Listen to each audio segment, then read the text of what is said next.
Nakakita ka na ba ng sasakyan sa kalsada na iisa lang ang numero sa plate number nito? Sino kaya ang nakasakay dyan? Ang akala ng iba, isa lang ang pwedeng gumamit niyan. Pero ang totoo, marami sila. Ang tawag sa mga plakang yan ay protocol plates. Ano yun? Ang protocol plates ay espesyal na plaka na ini-issue ng gobyerno para sa matataas na opisyal ng bansa. Hindi ito nabibili. Hindi din ito pwedeng ipagawa o i-request. In short, hindi pwedeng gamitin ng kung sino-sino kung hindi ka authorized. Nakatalaga lang ito base sa posisyon, hindi sa pangalan ng tao o kung gaano ka kayaman. Okay, tara, alamin natin kung ano nga bang ibig sabihin ng bawat numero sa mga protocol plates na ito. Una, plate number 1. Kapag 1 ang nakalagay sa iyong sasakyan, ibig sabihin Pangulo ng Pilipinas ang nakasakay dito. Oo, sasakyang opisyal na naka-assign sa Pangulo. How about number 2? Kapag 2, Vice President ng Philippines.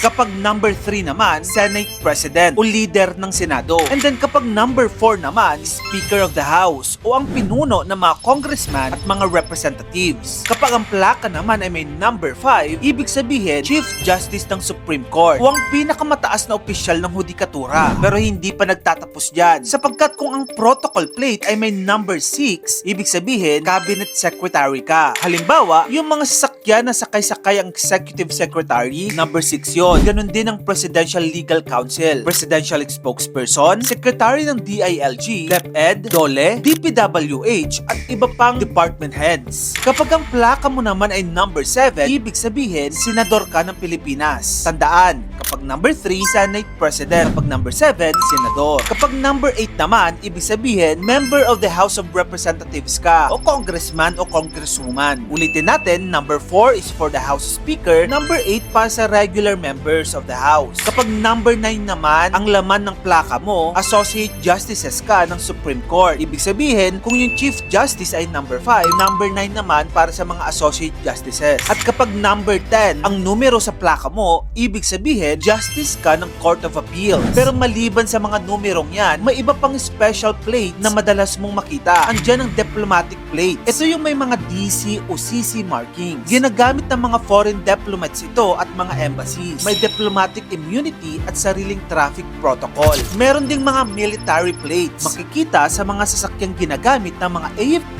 at PNP high-ranking officials. Karaniwan, may espesyal na markings o kulay. Maliban sa mga yan, meron din tayong mga special vehicles. Kasama rito ang ambulansya, fire trucks, police vehicles, at government escort vehicles. May sarili silang right of way, lalo na kapag may emergency. Ang tanong, bakit mahalagang malaman ang ibig sabihin ng mga plakang ito? Yun ay para maintindihan natin kung bakit may mga sasakyang may special na trato sa kalsada. Hindi naman ito pagyayabag nila, kundi ito ay bahagi ng national security, protocol, at operasyon ng gobyerno. Ngayon, alam mo na, sa susunod na makakita ka ng plaka na iisa lang ang numero, may idea ka na kung anong posisyon ang posibleng sakay nito. Kung gusto mo pa na mag-get pang insightful contents, dito lang yun sa channel ko, kaya follow ka na. Mag-subscribe ka na rin sa aking YouTube channel. Yun lang, maraming salamat sa panonood mga kamagkano.